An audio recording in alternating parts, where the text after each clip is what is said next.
रिवायत है कि हजरत दाऊद अलैहिस्सलाम की कौम के 70,000 आदमी अकबा के पास समुंदर के किनारे एला नामी गांव में रहते थे और ये लोग बड़ी ही फराखी और खुशहाली की जिंदगी बसर करते थे। अल्लाह ताला ने उन लोगों का इस तरह इम्तिहान लिया कि शनिचर के दिन मछली का शिकार उन लोगों पर हराम फरमा दिया और हफ्ते के बाकी दिनों में शिकार हलाल फरमा दिया। मगर इस तरह उन लोगों को आजमाइश में मुब्तला फरमा दिया कि शनिचर के दिन बेशुमार मछलियाँ आती थी और दूसरे दिनों में नहीं आती थी। तो शैतान ने उन लोगों को ये हीला बता दिया कि समुंदर से कुछ नालियां निकाल कर खुशकी में चंद हौज बना लो और जब शनिचर के दिन उन नालियों के जरिए मछलियां हौज में आ जाएं तो नालियों का मुंह बंद कर दो और उस दिन शिकार ना करो बल्कि दूसरे दिन आसानी के साथ उन मछलियों को पकड़ लो। तो उन लोगों को ये शैतानी हीलाबाजी पसंद आ गई और उन लोगों ने ये नहीं सोचा कि जब मछलियां नालियों और हौजों में मुकीद हो गयी तो यही उनका शिकार हो गया।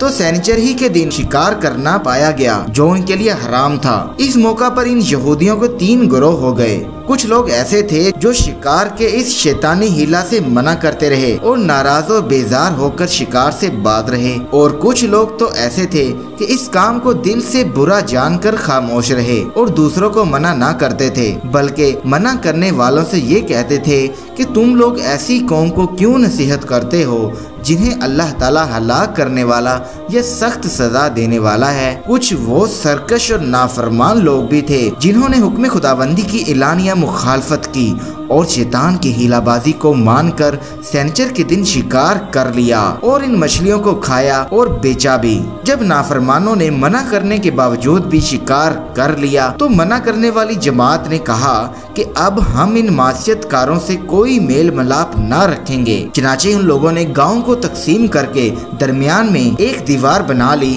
और आमदोरफ्त का एक अलग दरवाजा भी बना लिया। हजरत दाऊद अलैहिस्सलाम ने गजबनाक होकर शिकार करने वालों पर लानत फरमाई। इसका असर फिर ये हुआ कि एक दिन खताकारों में से कोई बाहर नहीं निकला तो इन्हें देखने के लिए कुछ लोग दीवार पर चढ़ गए तो फिर क्या देखा कि वो सब के सब बंदरों की सूरत में बनकर रह गए हैं। तो अब लोग इन मुजरिमों का दरवाजा खोलकर अंदर दाखिल हुए तो वो बंदर अपने रिश्तेदारों को पहचानते थे और इनके पास आकर उनके कपड़ों को सूंघते थे और ज़ारो की तरह रोते थे। मगर लोग उन बंदर बन जाने वालों को बिल्कुल भी नहीं पहचानते थे। उन बंदर बन जाने वालों की तादाद 12,000 थी। ये सब के सब 3 दिन तक जिंदा रहे और इसी दरमियान में कुछ भी खा पी ना सके बल्कि यूं ही भूखे प्यासे सब के सब हलाक हो गए और जिन्होंने शिकार से मना किया था वो गिरोह हलाकत से सलामत रहा। और सही कौल ये है कि दिल से बुरा जानकर खामोश रहने वालों को भी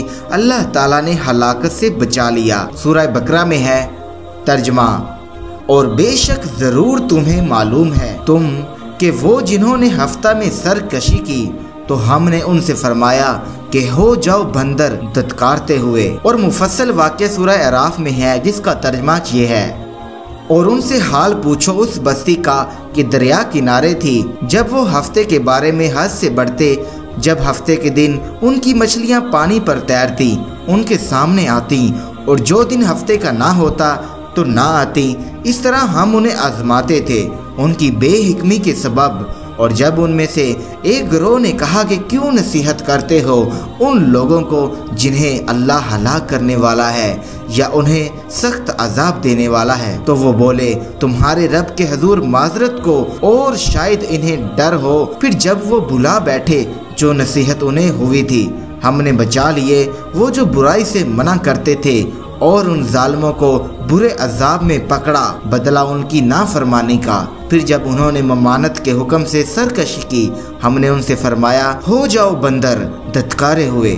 मालूम हुआ कि शैतानी हीलाबाजियों में पढ़कर अल्लाह ताला के अहकाम की नाफरमानियों का अंजाम कितना बुरा और किस कदर ख़तरनाक होता है और खुदा के नबी जिन बदनसीबों पर लानत फरमा दे तो वो कैसे होननाक अजाब इलाही में गिरफ्तार होकर दुनिया से नेस्तो नाबूद होकर अजाब नार में गिरफ्तार हो जाते हैं और वो दोनों जहानों में जलील और ख्वार हो जाते हैं। असहाबे इला के इस दिल दहला देने वाले वाक़या में हर मुसलमान के लिए बहुत ही बड़ी इबरतों और नसीहतों का सामान है। काश इस वाकया से मुसलमान के क़ुलूब में खौफ़े खुदाबंदी की लहर पैदा हो जाए और वो अल्लाह और उसके रसूल की नाफरमानियों की पखडंडियों में भटकने से मुंह मोड़कर सिराते मुस्तकीम की शाहराह पर चल पड़े और दोनों जहानों की सरबुलंदियों से सरफराज होकर एजाज़ो अकराम की सल्तनत के ताजदार बन जाएं।